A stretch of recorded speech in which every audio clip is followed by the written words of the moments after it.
Illum il-ġimgħa l-kbira wara l-40 jum ta' Randan il-Knisja Kattolika tfakkar il-passjoni u l-mowt ta' Sidna Ġesu Kristu. Dan il-jum huwa assoċjat ma' skiet, il-ħemda u anke s-sawm. F'dan il-jum ma tkunx ikkonċelebrata qudiesa iżda minflok issir il-funzjoni tal-adorazzjoni tas-salib fit-tlieta ta' wara nofsinhar.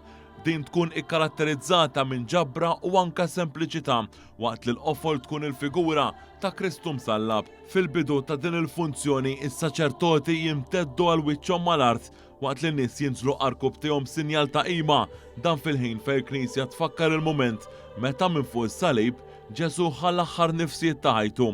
F'din il-funzjoni jinqara ir-rakkont tal-passjoni. Wara minn 12 lokalità f'Malta u f'4 lokalitajiet f'Għawdex joħorġu il-purċessjonijiet bil-vari li juru x-xeni mill-passjoni u l-mowt ta' Sidna Ġesu Kristu. Bl-ewwel purċessjonijiet bil-vari bdew isiru fis-seklu 17 fir-Rabat u l-Belt Valletta.